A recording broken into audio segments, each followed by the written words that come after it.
you cruising through life not always knowing what direction you were headed? Let Live on Purpose with Dr. Paul Jenkins be your guide.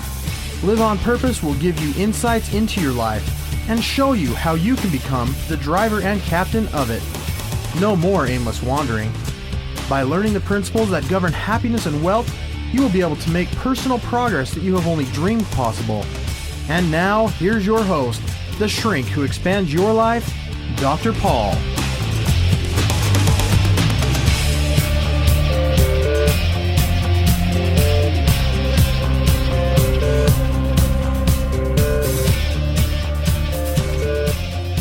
Hello, everybody. Welcome back to Live on Purpose Radio. This is Dr. Paul, the shrink who expands your life, bringing you another episode of Live on Purpose Radio.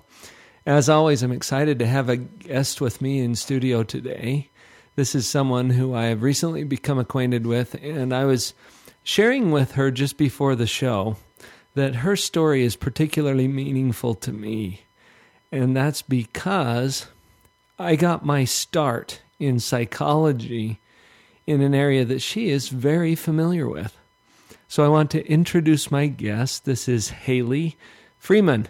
Hi, how you doing today? I'm doing great. Welcome to Live on Purpose Radio, Good. Haley. Thanks for having me. I'm so glad you're here. I want to, as a way of introduction, I'll mention your book. Can we start there? Yeah, let's go for it. And then we'll come back to it. You wrote a book called A Future for Tomorrow.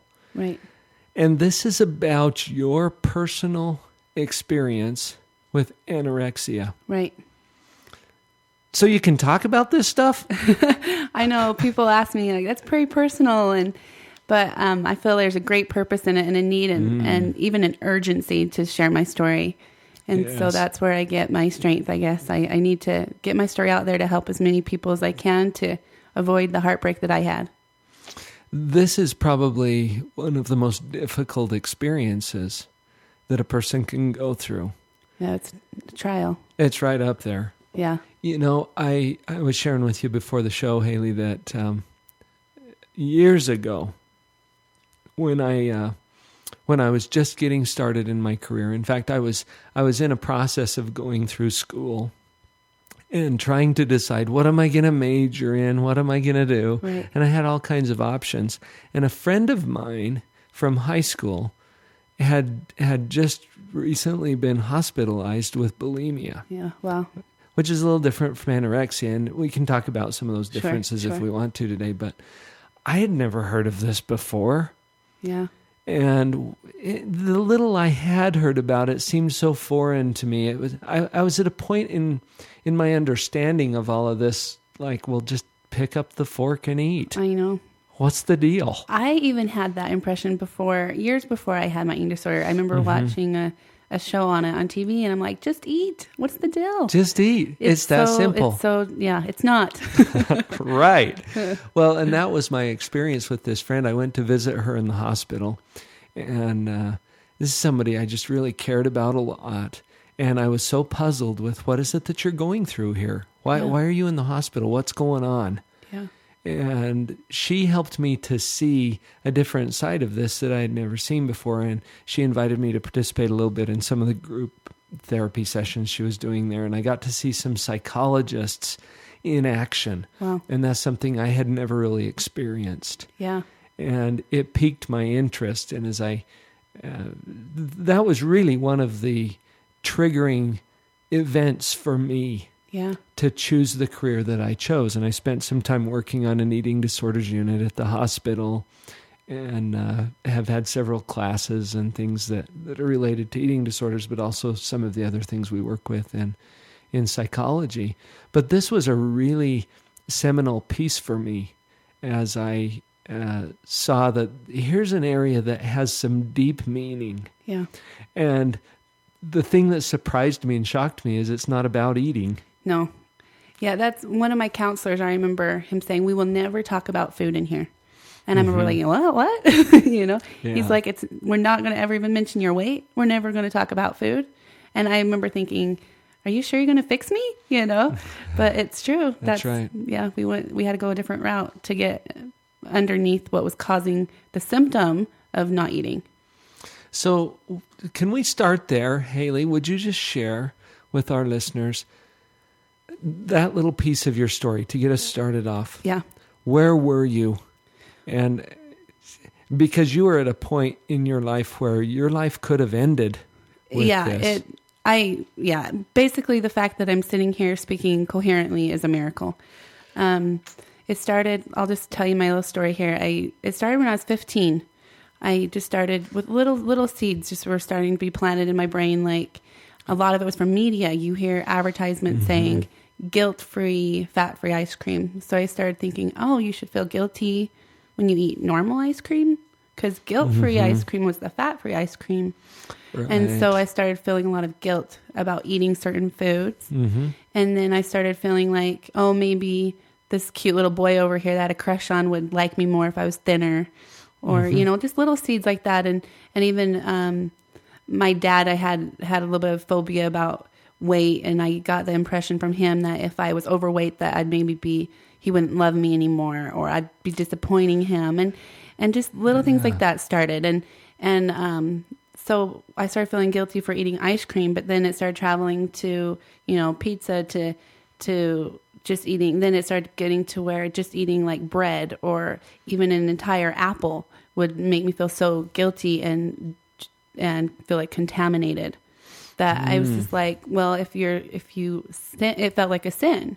So I'm like, okay, if you sin, what do you do to fix it? You repent, which means not to do that behavior again, right? So I'm like, okay, well, I'm not going to eat that pizza again because that made me feel guilty. I'm going to repent of it. I'm not going to eat it again. It's not worth it. And so it just got to where very, very, very little food was acceptable until something I learned that your brain is made out of, I've heard 60% of fat.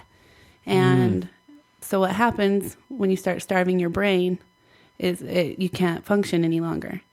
And that's right. And so I had an extreme happening where my brain literally broke and I basically became psychotic. I didn't know who I was anymore.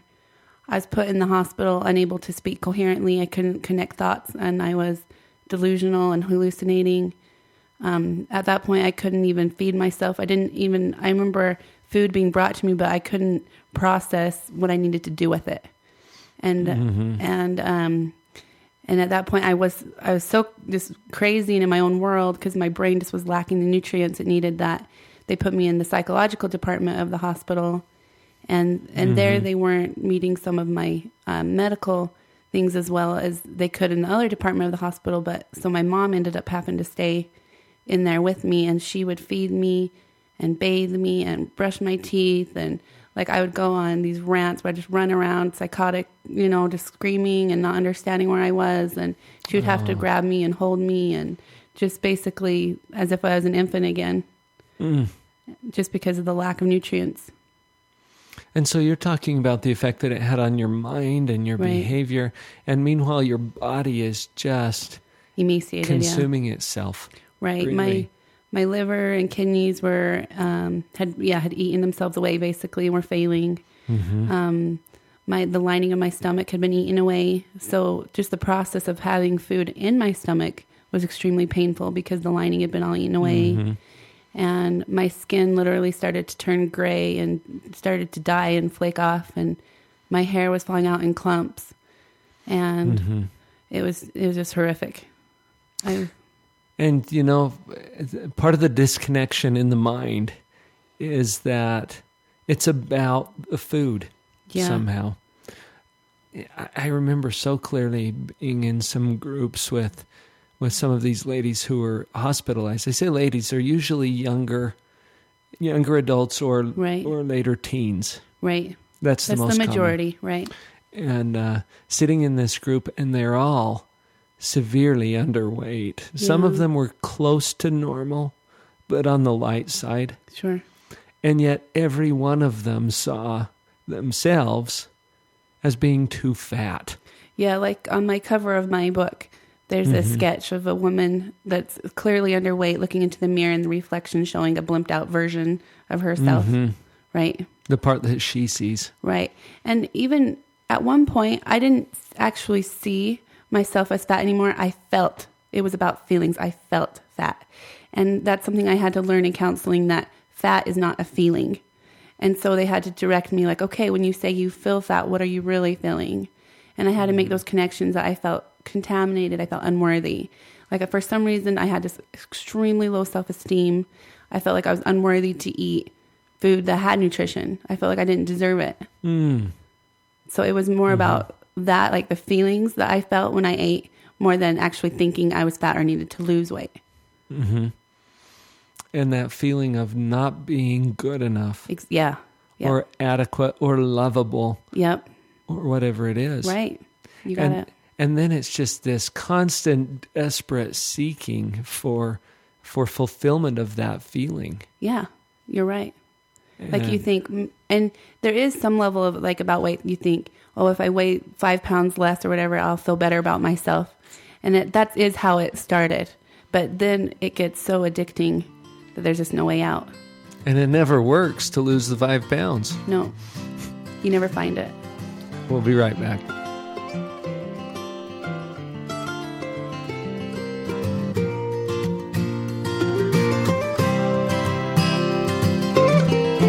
When you cry, be sure to dry your eyes, 'cause better days are sure to come. This is Kirk Weasler to tell you about morebetterbooks.com. Morebetterbooks.com is where you can find more better books for a more better life.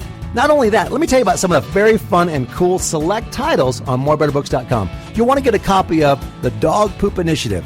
This best-smelling book could change your life forever. It's certainly changed the lives of thousands of Boeing employees, as well as school teachers, parents, leaders across the United States and in Israel and in Germany. And you can get your own copy at morebetterbooks.com. Whoa, that's not all. What about The Cookie Thief? This classic tale told in a rhyming format, fully illustrated with very fun hidden messages. Pick up a copy now today on morebetterbooks.com. Are there great titles there? Finding Your Pathway to Mastery, Beyond Illusions, Make It Great. These titles are only available on morebetterbooks.com. Go to morebetterbooks.com today and begin to have a more better life and live that life on purpose. Thank you for joining me for the Live on Purpose radio podcast. It is truly an honor to be a part of your prosperity team. Please visit my website, drpaul.org, to get connected with other tools for you and your family. There you will find links to my weekly e-zine, Empower, Harnessing the Power of the Mind, and to the free Parental Power teleconference that I host every week with my wife, Vicki. You can also check out upcoming events or pick up powerful information products. Feel free to contact me directly with questions, comments, or to book me for your company or private event. Email me through drpaul@liveonpurposeradio.com. When you dream big, as big as the ocean blue. 'Cause when you dream, it might come true. So Haley, you were stuck. Right. You were dying. I was literally dying. My body was shutting down. And actually, when I entered the Center for Change, they told my parents that I was the worst case they had seen, the combination of physical and mental problems. And then at one point when I was put in the hospital, I weighed 85 pounds and I'm about 5'10" and a large bone structure. Wow. So it was not good. And they, at that point, told my parents to prepare for me for my death. Basically, they said she's probably too far gone. These things are shutting down. My mom said she just wouldn't accept it. She's like, no, we're going to, she believed in miracles, and we definitely had a bunch on our behalf. And, I was meant to get better and hopefully help some people with this. And I did get better, and that's what I'm doing now. I'm out there public speaking and firesides. And well, you wrote your book and you're sharing a message of hope. That's right. That's right. Hope. Thanks for bringing that up. I feel like a lot of people with eating disorders feel like it's a life sentence, that they'll never get over it. And I'm here to say you can get over it. It's been actually 13 years now. Fantastic. Since I was I was, like we mentioned, I was actually near death. I actually was so close to death, I had a glimpse. But that's in my book. So, Haley, now you never have any self-doubts and you never have any... Of course not. And, of course, I'm saying that jokingly. But you know what? Underneath all of these very, sometimes shocking symptoms, Yeah. underneath all of that are some very basic, very common principles. Right. And I want to open that up and just invite you to talk about what's underneath it. Yeah. There is a fundamental underlining issue of self-esteem, self-worth, feeling like you're not good enough.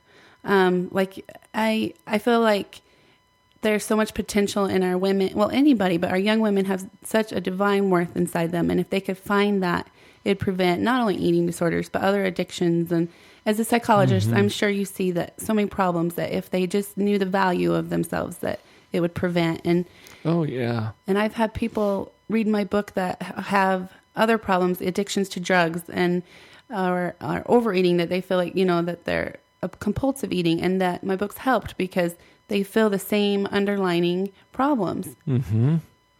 Well, it's like we were talking about just before the break. Sometimes the thinking is, I'm just not good enough. But if I could lose those 5 pounds, then I would be good enough. Right. And you won't. That won't satisfy you. So you lose the 5 pounds, and then what? And you're still as empty as ever. You still don't feel... And the psychotic part of it is, well, maybe another 5 pounds. Another 5 pounds, right. We'll do it. And then I will feel good. Right. And I remember even thinking I was extremely depressed. I mean, I think rarely you have eating disorders without depression. I think that's true. And it was the same thing. Like I was 15. I was thinking, when I'm 16, I'll be happy, or you can't do that. Yeah. But I mean, with my situation, I needed to get on, I had, the depression that didn't need to be treated chemically. I think the main message for anyone suffering is to need to know they do need to see professional help.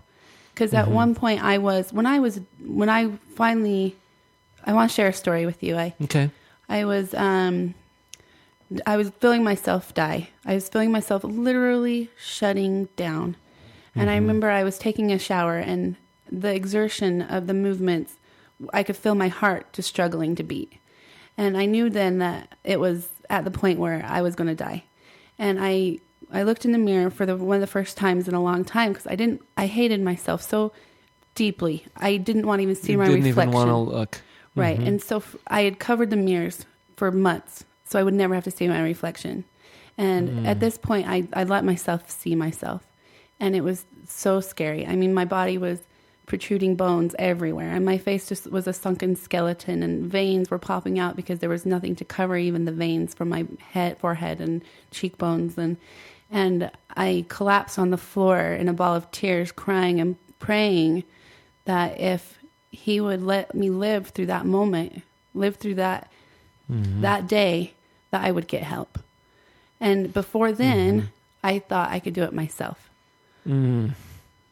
That's one of the traps, isn't it? Right. I knew I was needing help before that, but I was too stubborn to admit that I needed to go anywhere to get the help. I thought I could do it myself. And at that point, when I literally felt myself dying, is when I finally went to my parents and said, okay, I'll let you help me now. And it had been months and months of battling with them, trying to get me help. But I finally got to the point where I knew it. And that was a key for my recovery, is I had such a desire to get better. And I knew at that point that I needed professional help to do it. Why do we do that, Haley? We get it in our heads that somehow we have to do it on our own, or somehow there's honor in handling it yourself. Yeah. And that's just goofy thinking. I know. What on earth do we do by ourselves anyway? I had a client in my office just a week ago, and we were talking about this, and he said, well, I want to be able to do it myself. And I said, like what? Like getting dressed? Do you get dressed by yourself? And he said, yeah, I do that. Really? With what? Well, my clothes. Where did you get those? Yeah. And when it comes right down to it, we're not living in isolation here. No. There are other people making our clothing. That's right. building our homes. We rely on each other for almost everything. Yeah. And then when it comes to something like this and we think, well, I should be able to do that myself. Depression, anxiety, eating disorders. What makes that any different? Yeah. You use the gifts and talents and resources of everybody all around you. Right. And you're much better off. And you got to that point. Right. And I did have to hit rock bottom and before I realized that and I almost died from it. And that's one of the messages I want to give you guys now. If there's anyone suffering or any of your children suffering, don't let them hit that rock bottom. We need to get that into their minds that they need help. And because you were a teenager who was not ready to receive help. I was extremely stubborn. and what can parents do? It's hard when your child has an eating disorder at that point because you're going to have to expect confrontation. You have to expect they're going to be in denial. They're going to get angry, but you can't give up on them. You need to educate yourself first of all. I think my parents they had no clue what an eating disorder was. They hadn't learned about it in their generation. And they thought, let's just, get some meat on those bones and we'll go, And they had to really learn about the seriousness of it. And I'd heard, maybe you can tell me if this is true, that it's one of the hardest psychological problems to treat, anorexia. It's tough. Because it has so many different, I was told it was called the 10-headed monster. There's just about 10 issues or triggers that you need to treat to get over it. And so once they learned that and the seriousness of it, and it wasn't a phase, then they were able to be, more influential about getting me help and the and more understanding of what I was going through. But I would tell the parents not to give up. Mm-hmm. So I'm curious, you mentioned the self-esteem. Right. As one of the fundamental underlying issues. Right. And I think that's very common in a lot of the psychological struggles that we have as human beings. It kind of boils down to a few basic things, and that's one of them. Right. What have you learned about self-esteem and self-worth? Basically, what I had to do to save myself, I had to change the inner dialogue in my mind. I had for so many years, this was my inner dialogue. You're so fat. You're so ugly. You're not worth anything. Oh, you can't do anything right. Oh, you're not good enough, And I had to catch myself. I had to consciously be aware of my thoughts. And once I caught myself saying, you're so ugly, I had to stop it. And then I had to say the opposite. And I think there's great power in positive thinking and telling yourself. And even if I didn't believe it at first, I had to say, you know what? You're okay. You're pretty. You're worth something. You have divine worth. You're loved. You're good. You're worth something. And like I said, even if you don't believe it at first, you keep doing it. And you tell yourself again and again. And there's power in it. And that's literally what changed my mindset after doing it and working with counselors. So that's what I would challenge you out there today to do, is look yourself in the mirror and tell yourself, I love you. You are okay. You are good enough. Have you noticed that it's easy to have that level of compassion and kindness and understanding for others? You're right. And then it gets a little tough when it's all about me. I know. Why is that? You know what? There's a lot of reasons for that. And it boils down to, because you're inside of your own skin, you feel like you're a special case. And that's probably the most common problem that we suffer as human beings, the special case syndrome. Interesting. And then I want to comment a little bit more about the self-esteem as we come back from this next break.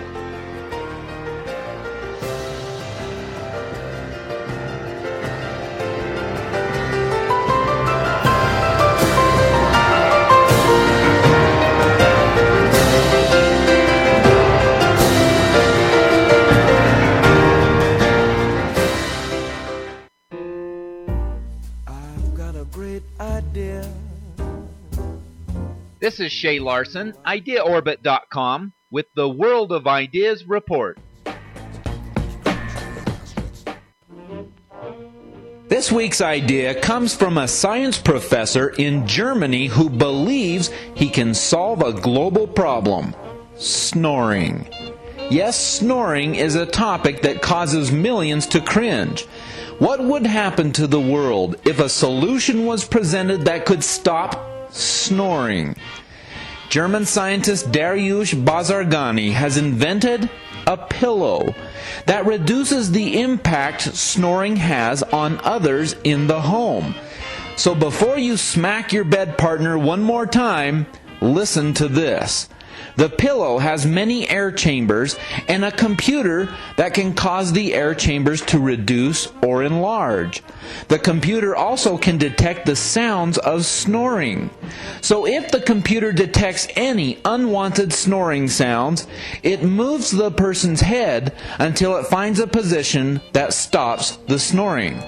The computerized pillow is actually a simple product, but the results are music to the ears of many.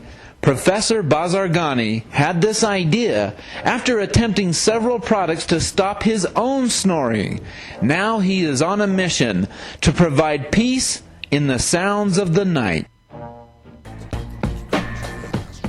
This is Shay Larson, IdeaOrbit.com, with the World of Ideas Report. I've got a great idea. Wouldn't you like to know? You probably can't bear it, so I guess I'll have to share it. I thought of it a moment. In a time of drastic change, it is the learners who inherit the future. The learned usually find themselves equipped to live in a world that no longer exists. Eric Hoffer.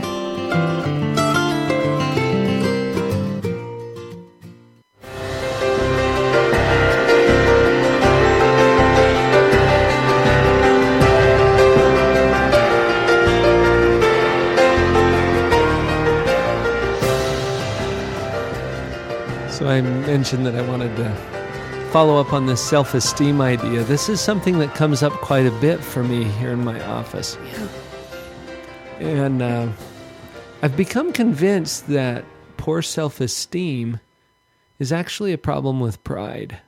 Yeah, I want you to tell me more about that. That sounds interesting. And you'll recognize this as we get into it, because you have an opinion about yourself, right? Right. So like you were saying, your self-talk previously was all about, oh, you are terrible, you're inadequate, you're too fat, you're not good enough. Okay. That's your opinion. Or it was. Yeah, right.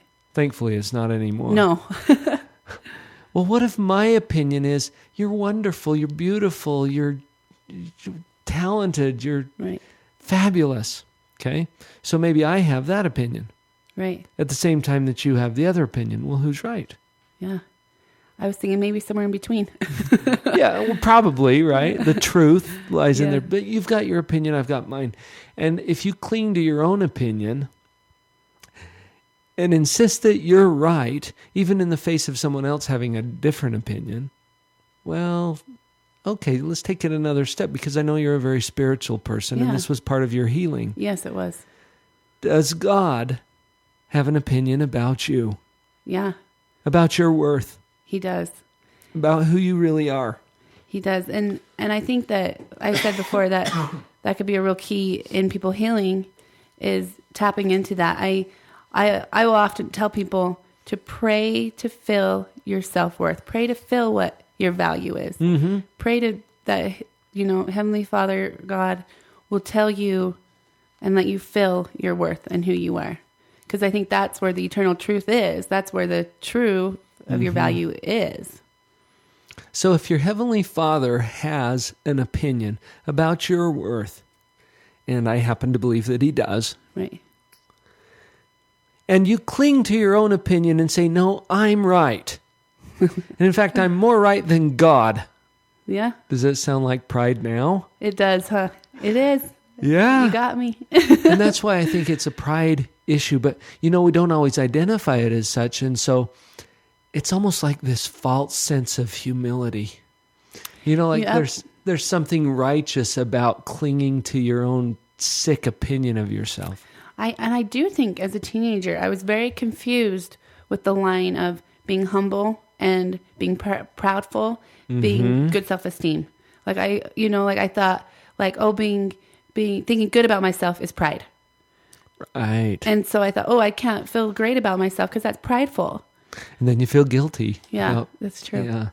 When you realize that it's actually a bigger problem with pride to beat yourself up and to cling to a negative opinion about yourself, because you know that your Heavenly Father's opinion You're right. is very high. Yeah, it outweighs mine. In fact, I believe in the scriptures, it declares your worth to be great in God's opinion. Yeah.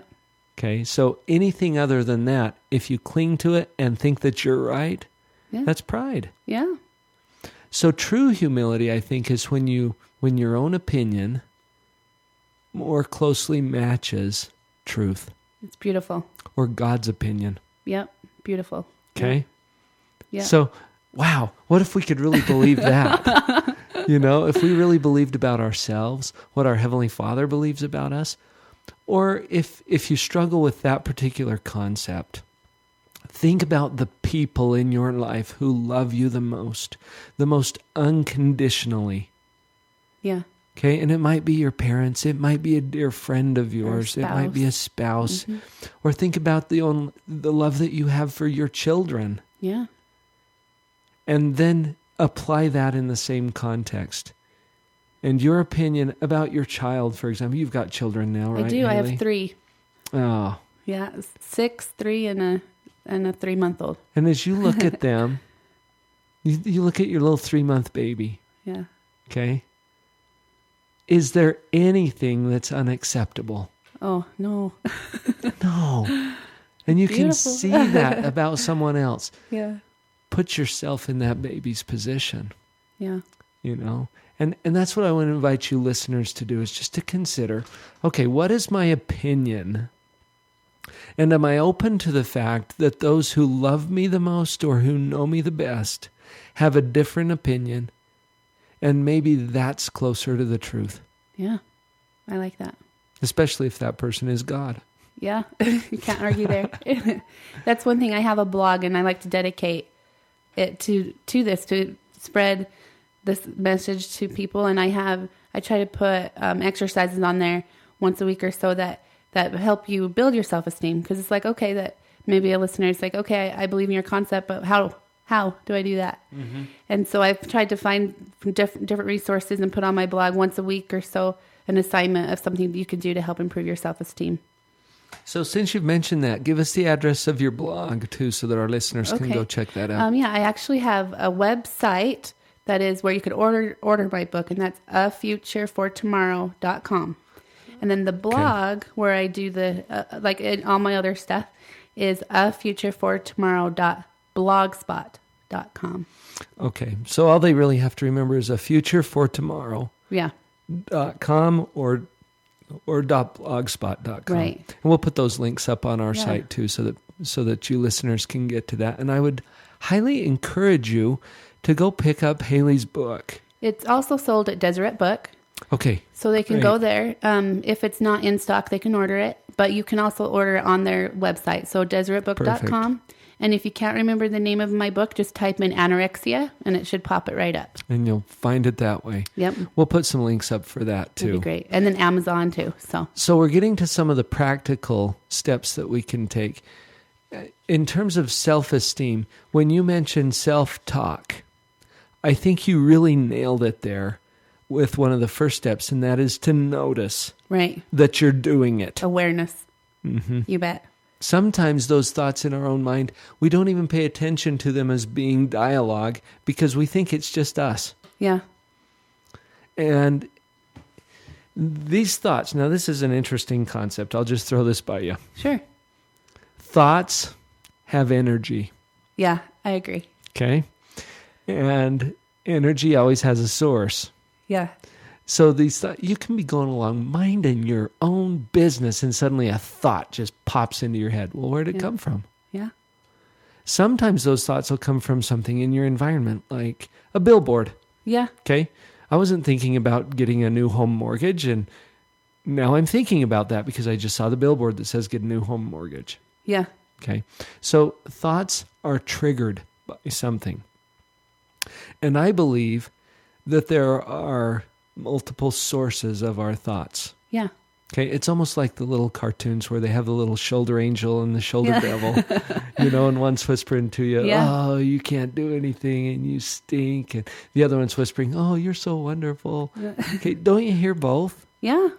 You have the influence everywhere bombarding you. When you start noticing that and noticing that your self-talk is creating some kind of energy within you.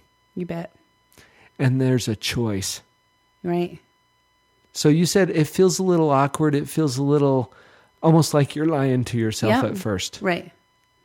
So what do? You do it anyway. Thank you. Just do it. Get over that. Yeah. And do it anyway. Yep. It works. There is, like I said, there is power in it. There's power in being positive. Mm-hmm. There's power in words and thoughts. I agree. You know what? I had a good friend who's also an author who shared this concept with me that she was telling herself, I am a national best-selling author. This is before she'd ever published a book. Wow. Okay? And the way she got to that was through the concept of telling the truth in advance. Huh. And that's kind of a neat little thought. Yeah. If you don't think it's true right now, then just tell the truth in advance. I like that. Does that help a little? Yeah. And that's kind of a powerful way to just move yourself beyond some of the barriers. Sure. Where you get hung up and you don't think that you can actually think differently than you do. But you can. It's a choice. I'd like to steer this towards parents as an example to your children. Great. Yeah, let's go there. Because if you want your children to have good self-esteem, you definitely need to start with yourself. And if you want to prevent eating disorders with your children, one of the things I've learned is modeling healthy eating behavior. I've learned that the statistics show that if you diet, your teen is more likely to have an eating disorder than not. If you're dieting or if you have an eating disorder, then especially your daughters, are more likely to emulate that, and they will learn their behavior from you. And I have a wonderful mother, but she definitely modeled a few behaviors that weren't the best there, and I could continue telling you that in a moment. Yeah, let's keep talking about how the parents can help when we come back. Thanks.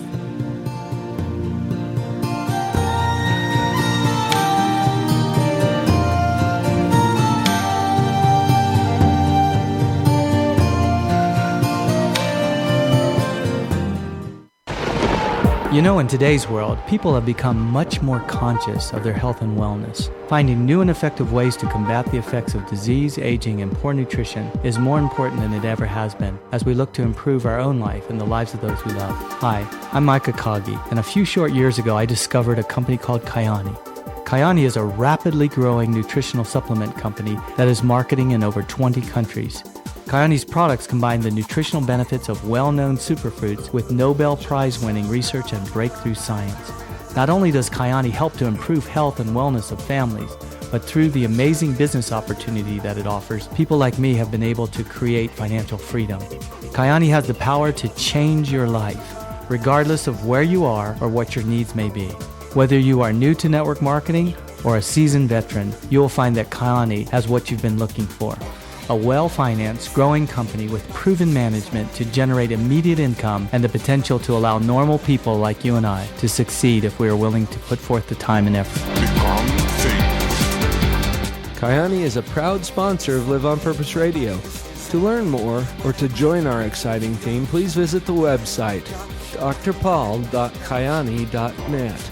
That's drpaul.kyani.net.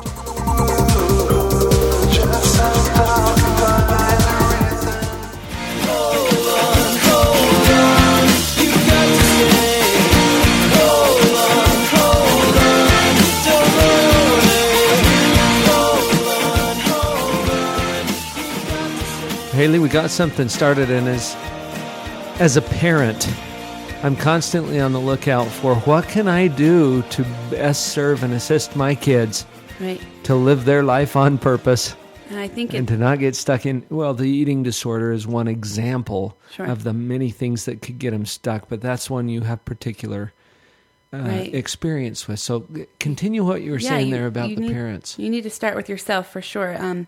Little signals that you can send to your kids without even knowing it. My mom would always, for a picture, say, go in front of me, cover me up. And as a child, I'd think, okay, she's ashamed of her body. She wants to cover it up. She doesn't want it to be photographed. And so you make conscious, unconscious connections that you should be ashamed of your body, or something wasn't good enough about her body and you want to emulate your parents. So if we're all heading to the pool for an afternoon and mom says, nope, I'm not getting in a swimming suit. No way am I getting into a swimming suit to show my body. Right. Then you think, oh, I should be ashamed of my body too.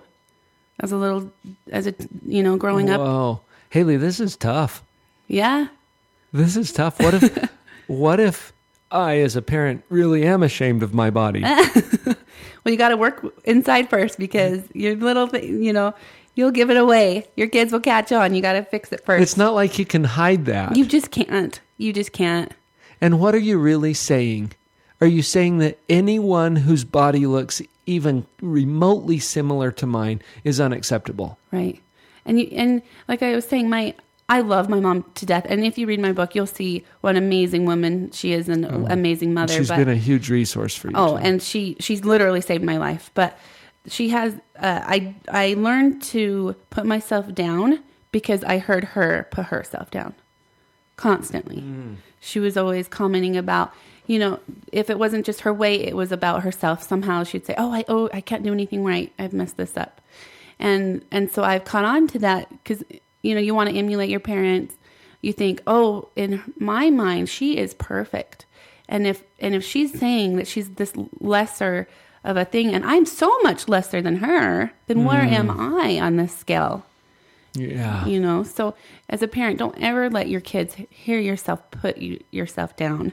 And I want to put it even a step further than that, because yes, not letting them hear that from you is one level. Yeah. Okay. Right. But getting, like you said, working from the inside out, getting to the point where you feel good about yourself. What's it going to take? Right. And how long are you going to wait to get the kind of assistance or help that will get you there? It's just not worth feeling so miserable all the time. There's a quote I love, like, if you do everything for your children and you think, maybe you don't feel like you should do it for you if you're feeling less of value, but do it for them. Do it for your children's mother. Yeah, there you go. Yeah. And then another thing on preventing eating disorders that I've found is try not to give too many compliments about physical appearance to your kids. Like focus. I mean, it's okay to say, "Oh, you look beautiful today," but focus on other things like their accomplishments and how smart they are, or their efforts. Even like try to compliment on non-physical things as much as you can, so they don't learn that all of their value is on a physical trait or on their appearance. And that's true of pretty much any area. You don't want it all to be about schoolwork, for example, either. Right. That's but true. Having a nice balance of just who you are. You are fantastic, and I love you for who you are. Right. Without any strings attached, whether they're physical or anything else. You know what? You said something earlier in the show, Haley, about how in our society, I think that there's a real tendency toward overemphasizing the physical appearance, the glamour, the flash, and usually the people that you see in advertisements or on billboards or in magazines are not real. No, they're airbrushed. Big time. Yeah. I've heard interviews where they're sitting there and they're showing a picture of themselves on a cover of a magazine. Like, I wish I looked like that. That's, that's airbrushed. And I speak to a lot of high schools and middle schools, and that's what I use in my presentation. I show them before and after airbrushed pictures. And I'm like, you're chasing something that's not real. Yeah. It's not real. And even the models. Yeah. For them to say, I wish I looked like that. Yeah, there we As go if again. They're not okay how they are. I know. There we go again. Yeah. It's too bad. Wow. And it's something that I've found really interesting lately. I have come upon lots of young women that are young mothers, I should say, that have been prompted and to get this message out of divine worth and individual uniqueness to teenagers right now. I've been blown away. There is a need right now for the youth to have self-esteem and to know their value. And like I said, I just am blown away. So many people I'm meeting, they're like, I just have this urgency. I need to speak. And they are out there speaking in schools and, firesides. And we need to work on the youth to learn their individual worth. While you're on that, Haley, I know that you do some speaking and some presenting and things like that. Is there a way through your website that people can contact you if they have a group or a venue where it would be appropriate to bring you in to share your story? Yes, you can go on futurefortomorrow.com. There's a whole section on my under public speaking. Click on that. It'll tell you broken down exactly what I do, what kind of venues I do. Okay, and then you can email me. There's a contact form on there. And then you can just straight email me, futurefortomorrow@gmail.com. So, and I do book clubs also. Book clubs. And a big thing right now I'm doing is girls' camps. Oh, yeah. And that is usually the most spiritual, most powerful experiences I have are girl camps. Mm-hmm. So I want to put that out there. Okay, perfect. I just wanted to make sure our listeners have a way to get in touch with you.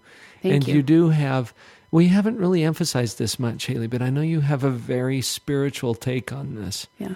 And that this journey for you included a lot of spiritual connection. And so, especially if your group is coming together for reasons that are based in spirituality or religion, those are contexts where you feel very comfortable speaking. Right. I do it all from, medical, very secular to, very spiritual side of it. And so I can do it all, but I absolutely can't deny some pretty crazy miracles happen in my behalf. And I've been able to write them, respectfully and in my book, and they're very sacred. And that's why I'm not going to get into it today because they are so sacred. Some of the experiences I had, like I said, I did have a little glimpse of the other side there. So I do want to share that in my book with you guys, though. And that's part of what really drives you now. You bet. Because I sense that there's a strong purpose. Yeah. And you know what? This is a really neat concept that I want all of you listeners to consider too, because just think of the hardest, most difficult stuff in your life, and then consider for a moment that there is some divine purpose for you to have gone through that experience. Yeah, I would never change what I went through because it's brought me where I am now and who I am. And I know that an important part of recovery is to find a passion for anybody. And I was able to find two passions. One is to share my story. And then another one is actually sign language, but that's totally different. I'm a sign language interpreter, and that's a totally different route, but it's important to heal, to find a passion. It's very important. And that brings a lot of purpose to your life and it's the fuel in the fire. Yeah. That just keeps the engine running so that you can keep going forward if you have a strong purpose. And then it helps, passion. It helps divert your energy in a positive place instead of focusing, because especially with eating disorders, you're obsessed with food, what I ate, what am I going to eat, what, counting calories, you're absolutely obsessed with it. And if you find a passion, I think it helps divert your energy to something else. Sure. And so I think that's really key in healing. So, Haley, we have about a minute left. Okay. And as we wrap this up, what's the bottom line for you? What is it that your message to our listeners about just what you've gained from this whole experience? Wow. I think far as someone who's suffering, I need them to know that you need to get professional help. And I know that it feels like eating disorder becomes part of your identity, and you feel like, who am I if I'm not anorexic? But trust me that you want to leave this behind, and that trust me to know that there's a life more beautiful and fabulous out there. I was in the depths of depression where I wanted to die because I didn't feel like there was any hope or joy in this life. But I'm here to tell you there is, and you can leave this disease behind forever, and you can let it go, and you can experience great joy in this life. And you're a great example of that. Thank you. To get the full story, again, the book is called A Future for Tomorrow. And that's all you have to remember to get to Haley. Yeah. Her website is afuturefortomorrow.com. Yeah. There's a blog at afuturefortomorrow.blogspot.com. Mm-hmm. You can pick up the book there. We'll post some links on our site as well so that people can get to that. Haley, thank you so much for joining me at Live on Purpose Radio. I appreciate it. Thank you. It's been a fantastic conversation. Everybody go out there and live on purpose.